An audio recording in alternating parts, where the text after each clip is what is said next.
ওরে মানুষ হইছ বেহুশ দুনিয়ার পিছে, কি জবাব দিবি রে তুই আল্লাহরই কাছে।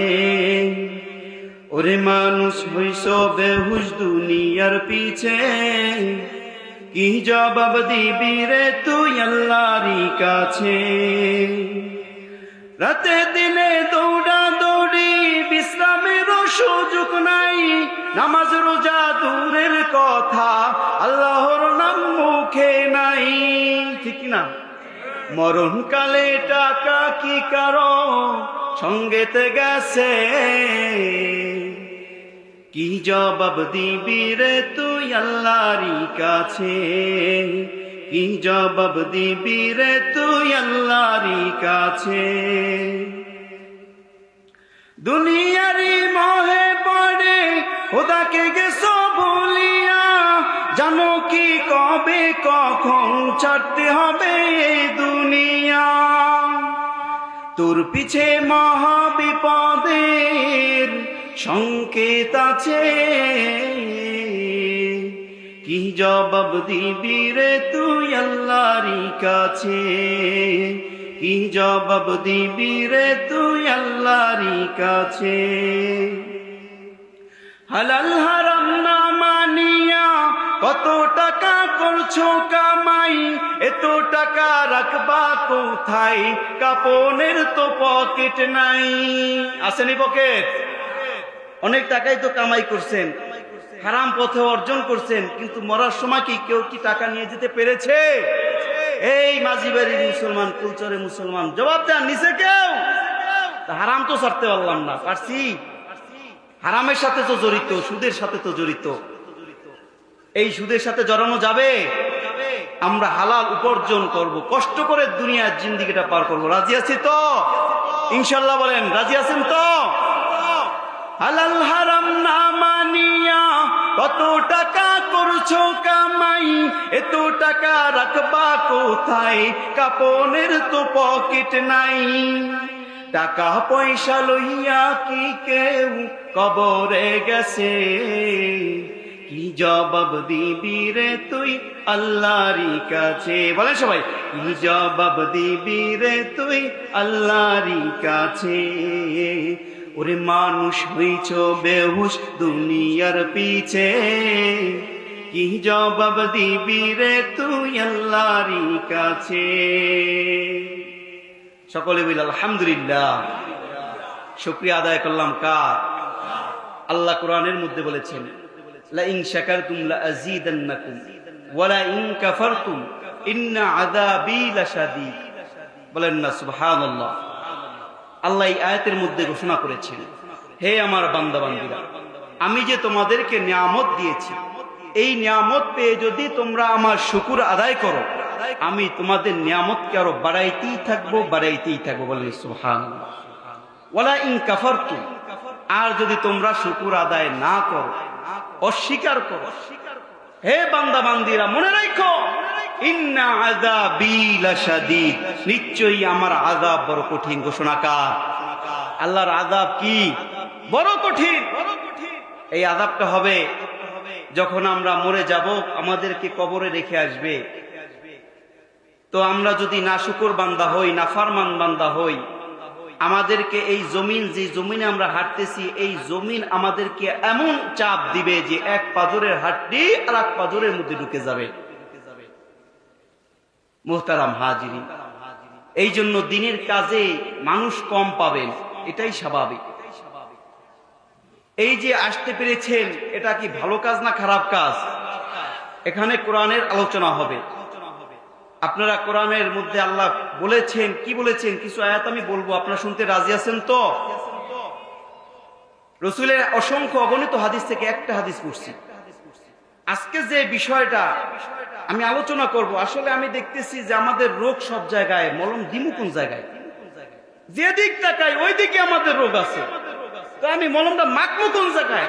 তা আমি চিন্তা করছি সব জায়গায় মিলিয়ে দিলে জগা খুচুরি করে আপনাদেরকে কিছু বোঝানোর চেষ্টা করব।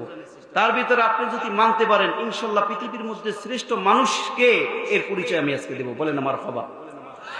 পৃথিবীর মধ্যে সব থেকে শ্রেষ্ঠ যদি হতে চাও, তাহলে দুইটা গুণ আমাদের মধ্যে থাকতে হবে, দুইটা জিনিস আমাদেরকে কন্ট্রোল করতে হবে।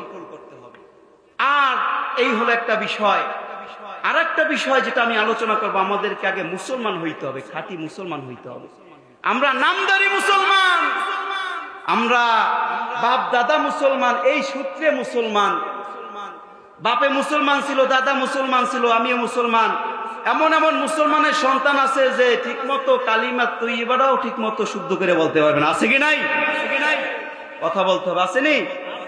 এমন এমন মুসলমানের সন্তান নাম লাগায় মুসলমান, কিন্তু যাইয়া দুর্গা পূজায় যাইয়া পূজা দেখতে যায় আর হিন্দুগুলোকে তালে তাল মিলায়। আছে কি নাই? কই তোমার তো কোনো হিন্দু ভাই আমাদের এই মাহফিলে তো আয় নাই। আছে? আইসে আইসে? কই বন্ধুত্ব কোথায়? আল্লাহ বলেছেন লাকুম দীনুকুম ওয়ালিয়া দীন, যার যার দিন, যার যার ধর্ম, যার যার কাছে। কথা কোন ঠিক কি না? আমাদেরও কিছু ভাই আছে আবার মূর্তি পূজার সামনে যাইয়া প্রণাম করে একটু মানুষ দেখানোর জন্য, এরকমও এই সমাজে দেখা যায় বর্তমানে। আছে কি নাই? বুঝা নিতে হইবে। কথা কোন ঠিক কি না? কোরআন হাদিসের কথা বলবো, কাল গায়ে লাগলো কার দেখার, ওটার দেখার টাইম আমার নাই। সোজা আপনারা রাজি আছেন তো? কোরআনের কথা বলবো, রসুলের হাদিসের কথা বলবো, কার বিরুদ্ধে গেল কার পক্ষে গেল এইটা দেখার টাইম আমার নাই। আল্লাহ আমার জীবন দিছে, জীবনটা নেবা এতটুকুই তো, মরতে তো হবো, কিন্তু বাঘের মতো মরবো, শিয়ালের মতো না। কোরআনের মধ্যে রাজনীতির কথা আছে কি নাই?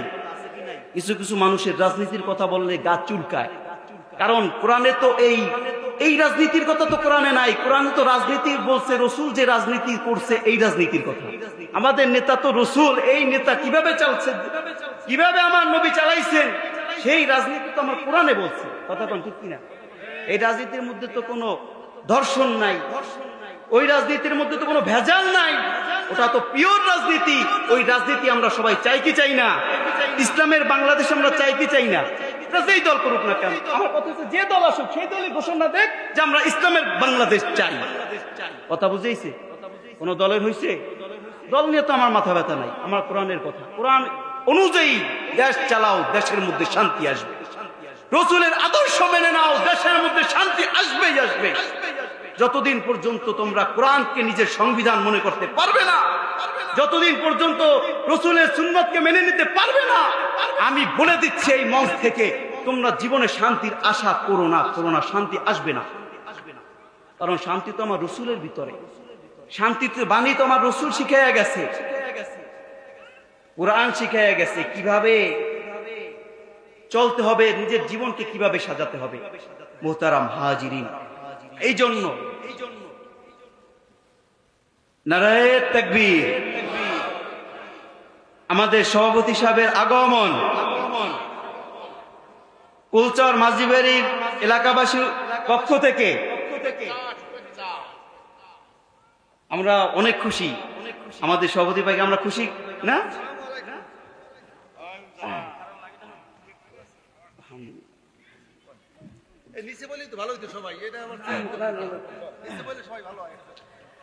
যাই হোক মোহতারাম হাজিরিন, আমি আলোচনার দিকে চলে যাব।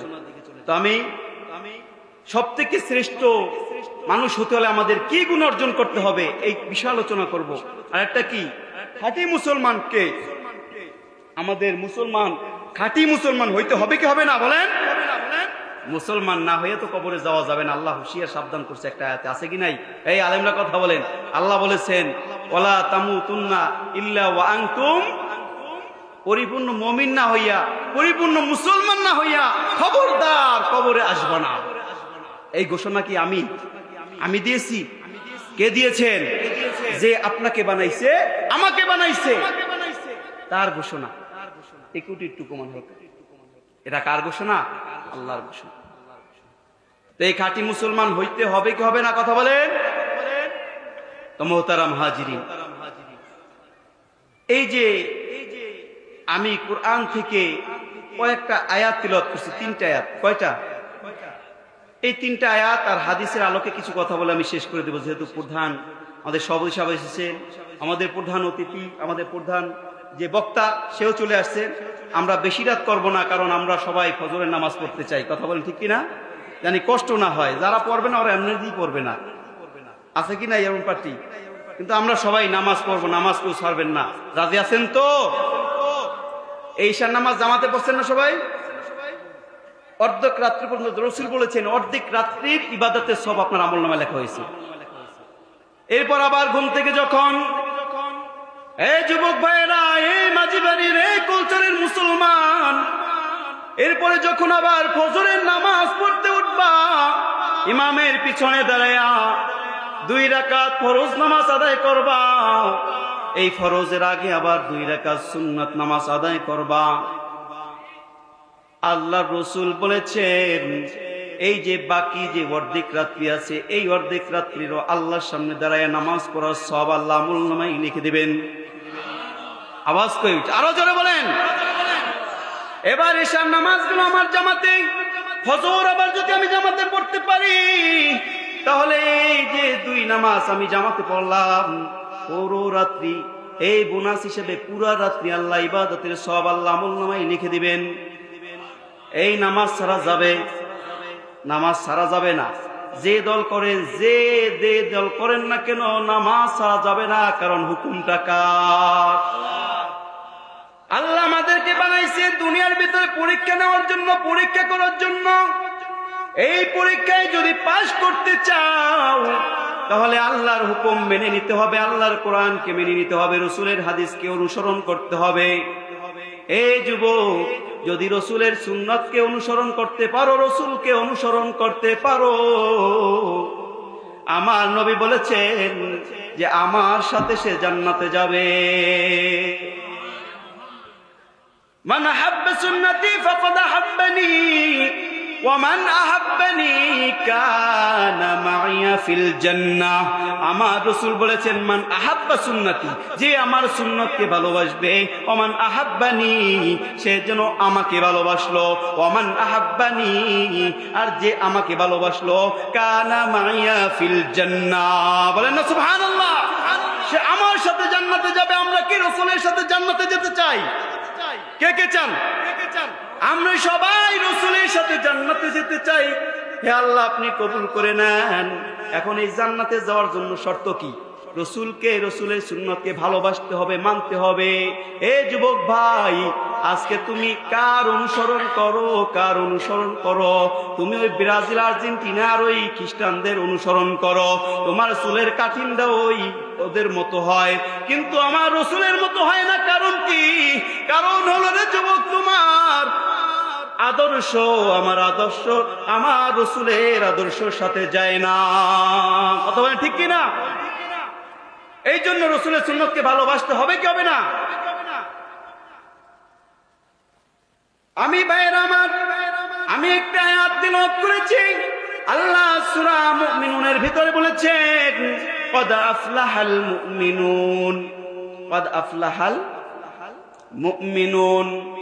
আল্লাহ এই আয়াতের মধ্যে বলেছেন মুমিনরা সফল হয়েই গেছে। বলেন আমার হাবা, মুমিনরা সফল হয়েই গেছে। এখন এই মুমিন হওয়ার আগে আমাদেরকে আগে ভালো খাঁটি মুসলমান হইয়া আইতে হবে। কতক্ষণ ঠিক না? মুসলমান না হয়ে মুমিন হওয়া যাইবে? আগে মুসলমান হব, তারপর মুমিনের দিক যাব। মনোযোগ সহকারে শুনেন এদিক। এই যুবকরা ভালো মতো শুনো। আমাদেরকে মুসলমান হইতে হলে রসুল কিভাবে বলেছেন যে এই কাজ করলে তুমি খাঁটি মুসলমান। ভাইয়েরা আমার, এই কালচারের মুসলমানের যুবক, আল্লাহ রসুল বলেছেন বুখারী শরীফের মধ্যে, আল মুসলিমু মান সালিমাল মুসলিমুনা মিন লিসানিহি ওয়া ইয়াদিহি। এই হাদিসের মধ্যে আমার নবী বলেছেন খাঁটি মুসলমান ওই ব্যক্তি যাহার হাত ও মুখ হইতে অপর মুসলমান নিরাপদ থাকে। বলেন আমার হাবা। এখন আপনার কাছে বিচার দিলাম, আপনার কাছে আমি ছেড়ে দিলাম যে আপনি একটু বিবেকরে খাটান, যে আপনার এই হাত, আপনার হাত, আপনার এই যে জবান, আল মুসলিমু মান সালিমাল মুসলিমুনা মিন লিসানিহি ওয়া ইয়াদিহি। খাঁটি মুসলমান ওই ব্যক্তি যার হাত ও মুখ হইতে অপর মুসলমান নিরাপদ থাকে। সবাই বলেন অপর মুসলমান। এখন আপনার হাত দিয়ে কি অপর মুসলমান নিরাপদ আছে? আপনার জবান দিয়ে কি অপর মুসলমান ভাই আমার নিরাপদ আছে? বুঝতে হবে। সামান্য দ্বন্দ্ব নিয়ে জমির আইল ঠেলাঠেলি নিয়ে ঝগড়ায় লিপ্ত হয়ে যায়, কিন্তু একবারও চিন্তা করি না সব আমার আল্লাহ দেখতেছে। দুনিয়া তো ক্ষণস্থায়ী, চিরস্থায়ী না। আজকে আমি দুনিয়ায় আমার শক্তি আল্লাহ দান করেছে, একদিন এই শক্তি আমার থাকবে না, আপনারও থাকবে না। আজকে যুবক, তুমি যুবকের একটা বাহাদুরি দেখাও, শক্তি দেখাও।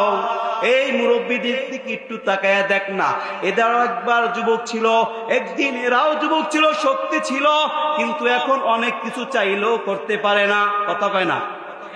তোমরা এখন শক্তির বল দেখায় অন্যের হক নষ্ট করবি, অন্যকে কষ্ট দিবি। মনে রাখবি একদিন তোরও এই সময় চলে আসবে, তুই যদি মুরব্বীদের সম্মান দাও আল্লাহ তোর সম্মান বাড়ায়া দিবে। এই জন্য বাবাজিরা, খাঁটি মুসলমান হইতে হলে কি লাগবে বলতে হইবে। বস খালি শুনে যাইবেন আর কণ্ঠ দিয়ে কর্মার করবেন, মজা হয়েছে, বা দেওয়ার সময় হুজুরের ভালো হয়েছে, এতাই না, এইখানে দেয়া কমু সবক নুমে হন। কারণ খাঁটি মুসলমান হইতে হইলে আমাদেরকে কি কি কন্ট্রোল করতে হবে? এক নম্বরে হাত। এই হাত দিয়ে অপর মুসলমানদের কি করা যাবে না? কষ্ট দেওয়া যাবে না। কথা বলেন? কষ্ট দেওয়া যাবে না। এই হাত দিয়া চুরি করা যাবে না। এই হাত দিয়া ঘুষের টাকা নেওয়া যাবে না। এই হাত দিয়া সুদের টাকায় হাত দেওয়া যাবে। এই সুদ খাবি রে না তো কস, কিন্তু সুদের সাথে জড়িত অনেকেই আছেন। আল হাক্কু মুরুন, সত্য তিতে লাগবেই। তবে মুরব্বী বাবা, তোমাকে চাই আমি জাহান্নামের থেকে বাঁচাইতে, তোমাকে চাই আমি জাহান্নামের আগুন থেকে বাঁচাইতে। মনে রাখবা, আলেমরাই তোমাদের সব থেকে কাছের বন্ধু, আলেমরাই তোমাদের সব থেকে কাছের বন্ধু, যাদেরকে তোমরা শত্রু মনে করো। এই যুবক, তোদেরকে আমরা বাঁচাইতে চাই, কারণ তোমরা যেই পথে হাঁটতেছো এটা জাহান্নামের রাস্তা। একটা শিশু যদি নদীর পাশে, ছোট বাচ্চা যদি হাঁটে, একটা বুঝমান ব্যক্তি দেখলে ও তো নিশ্চিত পানিতে পড়ে মারা যেতে পারে, বিপদ সংকেত আছে। ওরে ফিরাইবে কি ফিরাইবে না? ফিরাবে। এরে যুবক ভাই, এই মুরব্বী বাবারা, আমরা দেখতেছি তোমরা জাহান্নামের পথে হাঁটতেছো। এইটা দেখে তোমরা চোখ কইরা যাইতে পারি না। এই জন্যই তো বলতে হয়, চিল্লাইতে হয়, বুঝাইতে হয়। রে বাবা, ও বাবাজিরা রে, এই হাতে কন্ট্রোল করতে পারবেন? করবেন তো? করবেন তো? এই হাত দিয়া অন্যায়ের সাথে জড়াবেন না। কে কে জড়াবেন না? কেউ একেবারে খাস নিয়ত করেন, ভাই মরতে হবে। কথা বলেন? হাত নামান, আল্লাহ কবুল করেন। এবার এই জবানের কথা বলি। এই জবান দিয়েও আমাদেরকে, এই জবান আল্লাহ দান করেছেন তার পবিত্রতা বর্ণনা করার জন্য। এই জবান আল্লাহ বানাইছেন তার কোরআন তেলাওয়াত করার জন্য। এই জবান আল্লাহ বানাইছেন তার জিকির করার জন্য। কথা বলেন? আল্লাহ রাসূল বলেছেন যে 100 বার কালিমা তৈয়বা প্রতিদিন পাঠ করবে, তার যখন আল্লাহ হাসরের ময়দানে উঠাবেন, তার চেহারা থাকবে পূর্ণিমার চাঁদের থেকেও সুন্দর। খুশি নি? খুশি তো হইছেন? না কইলে কি সুন্দর হইতে পারবেন? এই শুনছেন, আমল করলেন না, জানলেন, আমল করলেন না, তাহলে এর দ্বারা কোনো ফায়দা হবে? বাবা হবে? বলেন? জানলেই জান্নাতে যাওয়া যাবে না, মানলে জান্নাতে যাওয়া যাবে। কথা বলেন? খায়রুকুম মান তাআল্লামাল কুরআনা ওয়া আল্লামাহু। এই হাদিসের মধ্যে রাসূল বলেছেন যে তোমার ঈমানকে খাঁটি করো, আগে ঈমানকে খাঁটি করো, মজবুত করো, ঈমানকে খাঁটি করো, এরপরে অল্প আমল তোমার নাজাতের জন্য যথেষ্ট হয়ে যাবে। বলে মারহাবা। ও ভাইরা আমার, এই জন্য আমি বলি, এই মুখ আমাদের কন্ট্রোল করতে হবে, হাত কন্ট্রোল করতে হবে। এই দুইটা যদি পারি তাহলে আমাদের নাম উঠবে খাঁটি মুসলমানের। কেবল কেবল মুসলমান হইল। অনেকে মুসলমানি করেছে, কয় যে হুজুর মুসলমানই তো করছি, আমরা তো মুসলমানই। আছে কি নাই পাবলিক? মুসলমান হয়ে গেছে, মুসলমান হয়ে গেছে। এটা খাঁটি মুসলমান হইতে হলে হাতকে কন্ট্রোল করতে হবে, হাত দ্বারা অন্যায় করা যাবে না, মুখ দিয়া অন্যায় করা যাবে না, অন্যের গিবা শিকাত করা যাবে, এই গিবা শিকাত হয় না। বাংলাদেশের 64 জেলায় হয়, আমার এই বাবুগঞ্জ এই বরিশাল জেলায় হয় না। হয়নি? সবাই চিল্লে বলেন হয়। জুমার মসজিদে লোক নাই, জামাতে লোক পাওয়া যায় না, কিন্তু যা দেখ না রে, ওই বাজারে যা দেখ চায়ের দোকানে 20-30 জন বসা আছে। এই আছে না? বিশ্বাস না হইলে যা দেখায়, ওইখানে 20-30 জন দাঁড়ায়া এক পা কবরে চলে গেছে, মুরব্বী হয়ে গেছে, দাড়ি পাইকে গেছে, এখনো বড় টেলিভিশনের দিকে তাকায়া তাকায়া আনন্দ নিচ্ছে। যদি বলি কাকা নামাজ পড়তে আসেন, বয়স হয়েছিলি? এখনো বয়স হয় নাই, মরলে বয়স হইব, ঠিক কিনা? ওইখানে বৈশা বৈশা একে অপরের দোষ, একে অপরের দোষ, গিবাত ওইখানে বেশি হয়, কথা কয় না? গিবা শেখাত ওইখানে বেশি হয়। একবার প্রধানমন্ত্রী নামায় আর একবার উড়ায়, একবার হাসিনারে নামায় একবার উড়ায়, একবার খালেদা উড়ায় একবার নামায়। এত বড় পণ্ডিত দে ওইখানে বসে আছে, অথচ সে কৃষক কাজ করে মাঠে ঘাটে।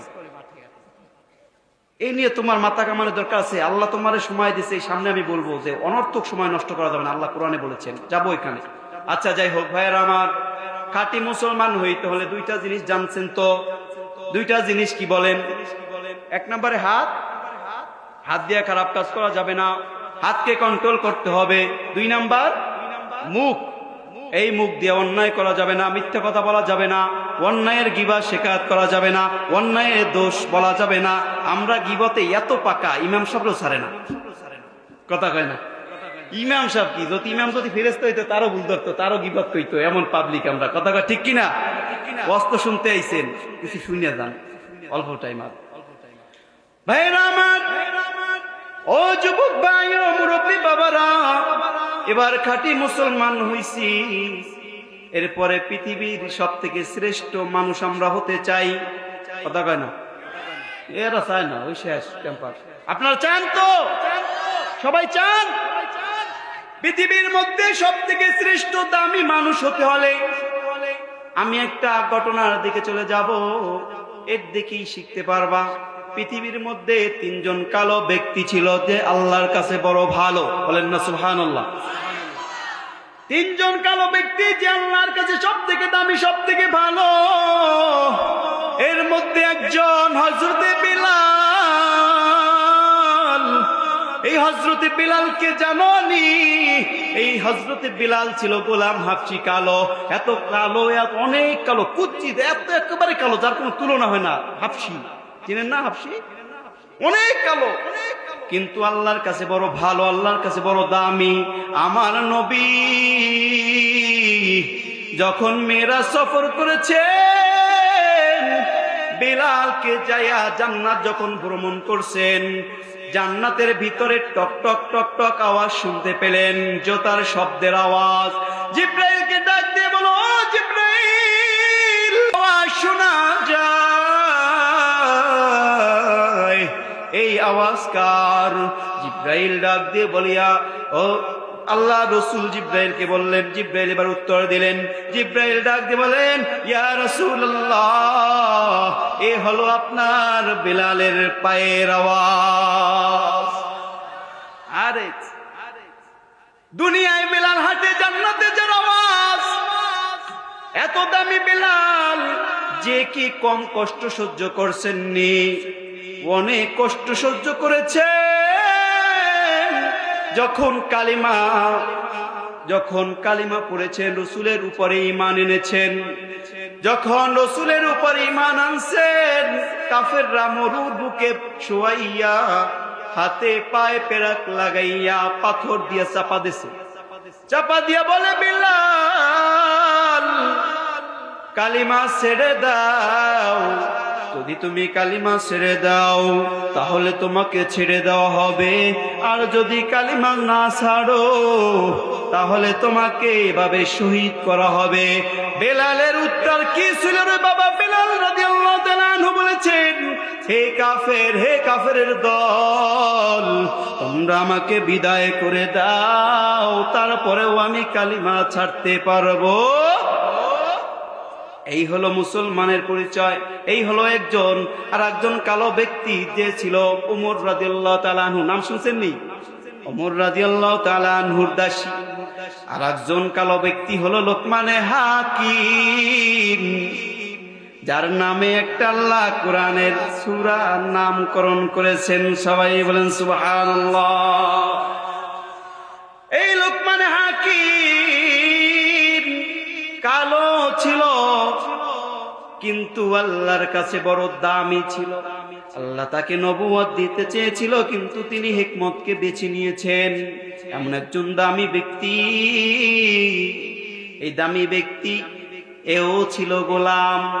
মালিক একদিন ডাক দিয়ে বলল, ও লোকমান, যাও যাও ছাগল নিয়ে যাও, এই যে ছাগল ধরো, যাও যা জবাই দিয়া নিয়ে আসো, জবাই দিয়া সব থেকে ভালো বস্তু নিয়ে আসো, সব থেকে ভালো বস্তুটা নিয়ে আসো, আমি খাবো। লোকমানে হাকিম ছাগল নিয়ে গেল। ছাগল নিয়ে যাওয়ার পরে জবাই দিয়া কলবটার জিব্বাটা নিয়ে আসছে, আইনা মালিকের কাছে দিয়া দিছে।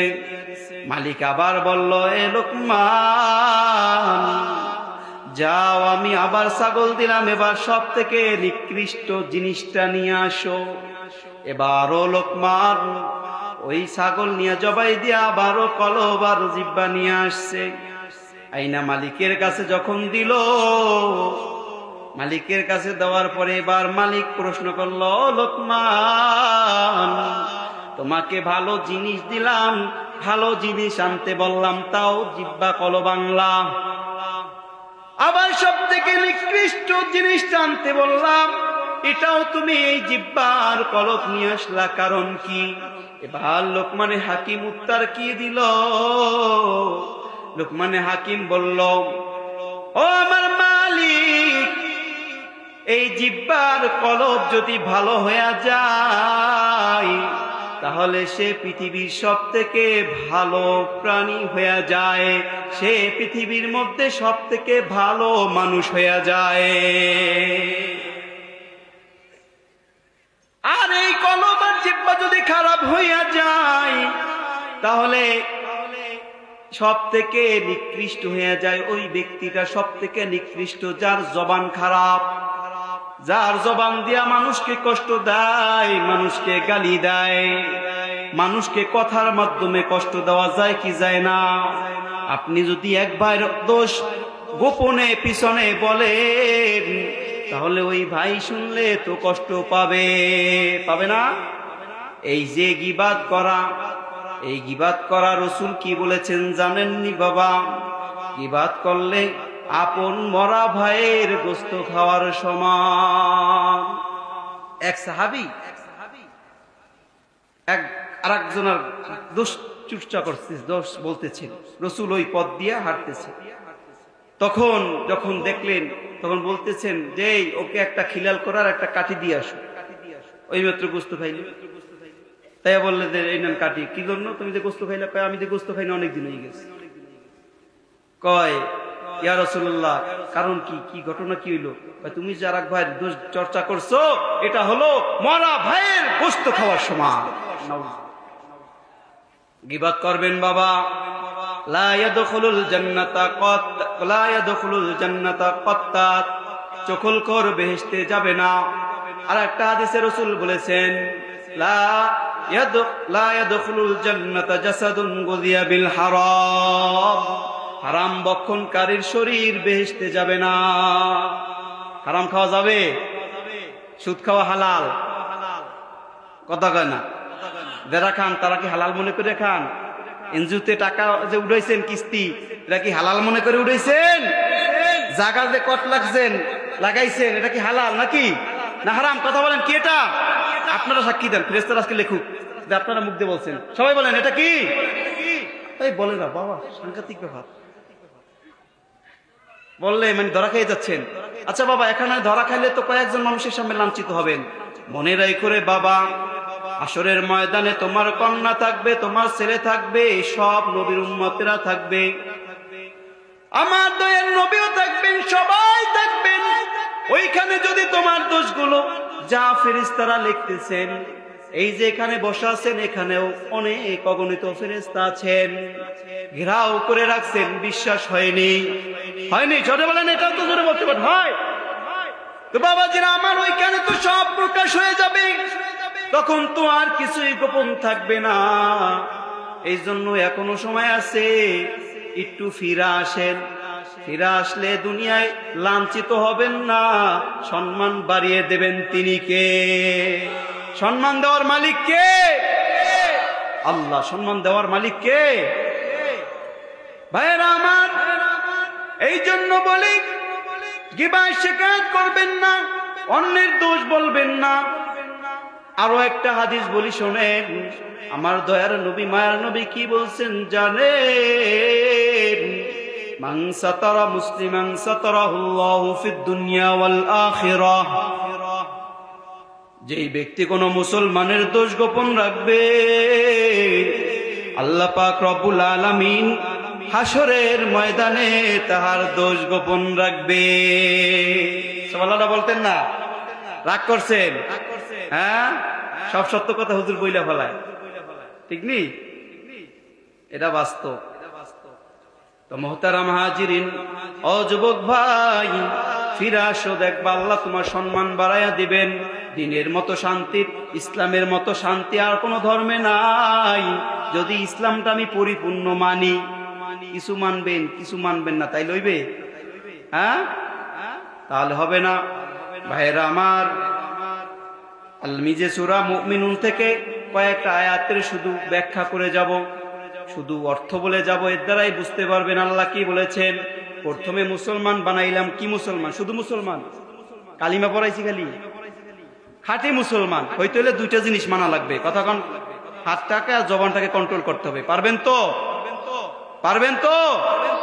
এবার খাঁটি মুসলমানের পরে পৃথিবীর মধ্যে সব থেকে দামি মানুষ সে, শ্রেষ্ঠ ব্যক্তি সে, যার জবান এবং কলবটা সুন্দর হয়ে যাবে।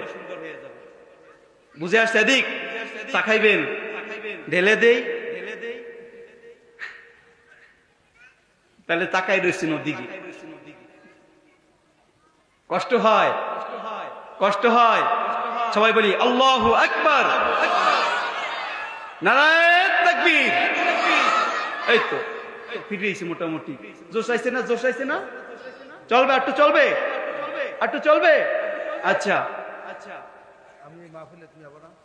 মুহতারাম হাজিরিন, ও আমার ভাইরা, আমি কোরআনের মধ্যে বলেছি, সূরা মুমিনুন থেকে কয়েকটা আয়াত বলেছি। আল্লাহ এই কোরআনের মধ্যে বলেছেন কদ আফলাহাল মুমিনুন, মুমিনরা সফল হয়ে গেছে। এবার মুমিন হইতে হইলে মুমিনের আবার 5টা গুণ। কয়টা? সংক্ষেপে শুনেন। মুমিনের কয়টা গুণ? মুমিনের 1 নাম্বার গুণ, মুমিন যখন আল্লাহর নাম শুনবে তার আত্মাটা কেঁপে উঠবে। কি উঠবে? মুমিন যখন আল্লাহর নাম শুনবে তার অন্তরটা আল্লাহর ভয়ে কেঁপে উঠবে। যখন কোনো গুনাহের কাজের দিকে যাবে তখন মনে করবে আমার মালিক সব দেখতেছে। আর করা সম্ভব হবে? এই আপনারা সাক্ষী দেন, আমরা যে সময় ছোটকাল স্কুলে পড়ছি, কিছু কিছু স্যার ছিল না, খুব কঠোর স্যার। রাস্তায় দেখলে কি আমরা ওই রাস্তা দিয়ে যাইতাম না, রাত রাস্তায় দিয়ে পলাইতাম? কথা কয় না। কিন্তু এখন যে অবস্থা বর্তমান, কি ছাত্ররা স্যারদের ওই সম্মানটা দেয়, ওরকম ভয় পায়? কথা বলেন, ভয় পায় না।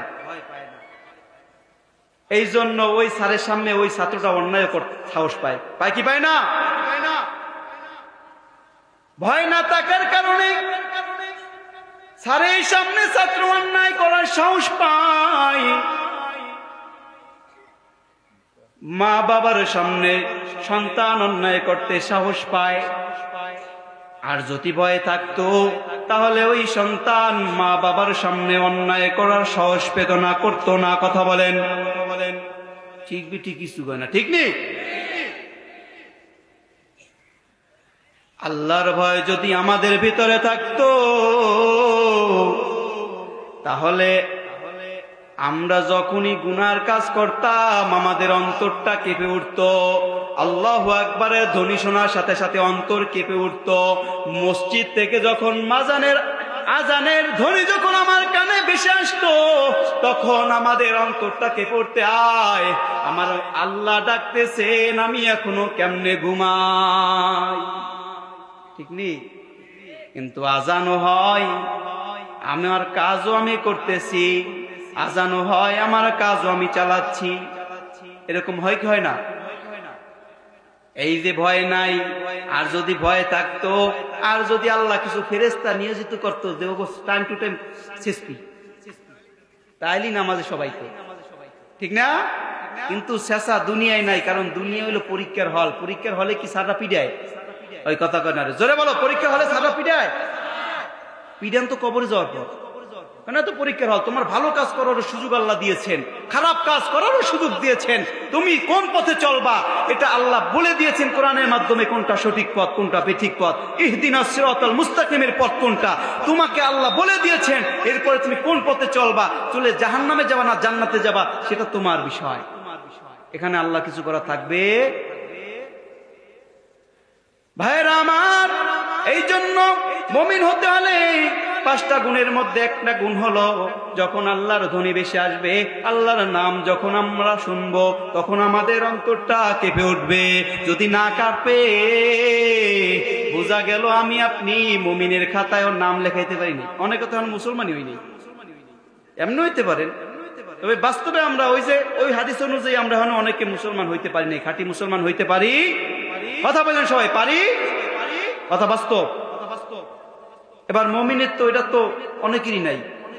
এবার মুমিনের পরে 1 নাম্বার গুণ তো বললাম, আল্লাহর ভয় কেঁপে ওঠা। 2 নাম্বার, বেশি বেশি করে কোরআন তিলাওয়াত শুনতে মন চাই। এই মনটাই যদি না চাই, তোমার 2 নম্বরে তুমি ফেল। 2 মুমিনের পরিচয় থেকে তুমি রাওবা। আর যদি মনে করো, হ্যাঁ হুজুর আমার গান ভালো লাগে না, আমার কোরআন তিলাওয়াত ভালো লাগে, আমার কোরআনের আওয়াজ ভালো লাগে, তাহলে বোঝা গেল আপনার আপনি যে ইমানদারের গুণ আপনার মধ্যে আছে। 3 নাম্বার গুণ হলো নারায়ে তাকবীর, প্রধান বক্তার আগমন কালচারের পক্ষ থেকে। আপনারা খুশি না বেজার? সংক্ষেপে আমি শেষ করে দেব, যেহেতু আসতে এখন কথা বলার কোনো অধিকারই আমার নাই। আছে অধিকার, আমি হারাই ফেলাইছি। শেষ। হুজুর যদি 2 মিনিট সময় দেন, হুজুর অনুমতি দিছে, আপনারা যদি এবার দেন, দিছেন? সংক্ষেপে শেষ করব।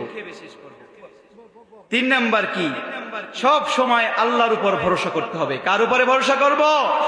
এই মুমিন ভরসা করবে কার উপরে? কোন ব্যক্তির উপর ভরসা করে আমরা থাকতে চাই না, আমরা ভরসা করবো একমাত্র আল্লাহর উপর। কথা বলেন ঠিক কিনা? এটা হলো মুমিনদের 3 নাম্বার গুণ। 4 নাম্বার গুণ, ঠিকমতো নামাজ আদায় করা। ঠিকমতো কি করা? নামাজ তো ঠিকমতো আদায় করি না আমরা। নামাজ আদায় করতে হবে কি হবে না? নামাজ ছাড়া পার পাওয়া যাবে?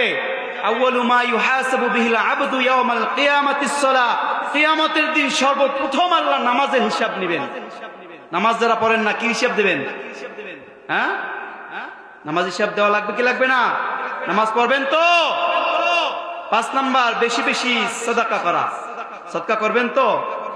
এবার এর ভিতরে আমরা মুমিনের ভিতরে কেবল ঢুকলাম। এরপরে কি বলছেন আল্লাহ? আল্লাযীনা হুম ফি সালাতিহিম খাশিউন, যে যাহারা সালাতে বিনয়ী। সালাতে কি বিনয়ী?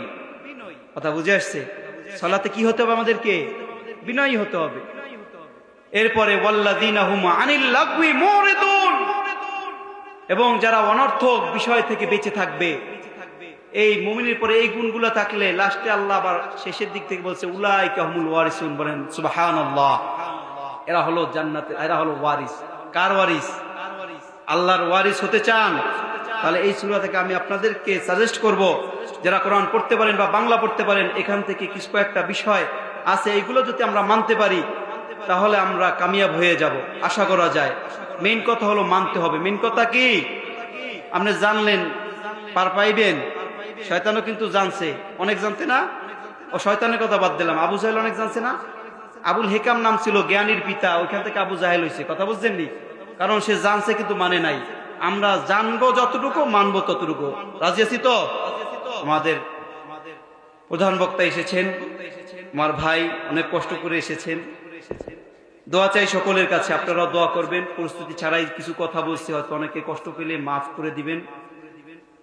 আর আমাদের জীবন ব্যবস্থা কোরআন অনুযায়ী আমরা যেন চালাইতে পারি, আমরা যেন খাঁটি মুসলমান হইতে পারি, আর দামি হতে পারি। পৃথিবীর মধ্যে শ্রেষ্ঠ দামি তো হতে চাই আমরা, হতে চাই কি চাই না? সব মানুষই সফলতা চায়, চাই কি চায় না ভাই? সব মানুষ সফল হতে চায়, কিন্তু আসলে দুনিয়ায় চায় যে দুনিয়া কয়দিন পর থাকবে না। আজকে মরলে কালকে তোমার নামটা চেঞ্জ হয়ে লাশ হয়ে যাবে, তোমার ওই নাম দাম আর কিছু থাকবে না। থাকবে? থাকবে? কথা বলেন, থাকবে? থাকবে না। তাহলে এই দুনিয়া নিয়ে ব্যস্ত না হয়ে আমরা আখিরাত নিয়ে ব্যস্ত হব। এটা হলো জ্ঞানীদের কাজ। এটা কাদের কাজ? আর যারা এই ঠেলাঠেলি করে দুনিয়ার মধ্যে দুনিয়ার সময়টা শেষ করে কবরে যাবে নাফরমান অবস্থায়, এরা হলো সব থেকে দুনিয়ার ভিতরে বোকা। এরা সব থেকে দুনিয়ার ভিতরে কি? আল্লাহ সকলকে বুঝার তৌফিক দান করুক, বলেন আমিন। ওয়া আখিরি দাওয়ানা আলহামদুলিল্লাহি রাব্বিল আলামিন। আসসালামু আলাইকুম ওয়া রাহমাতুল্লাহ।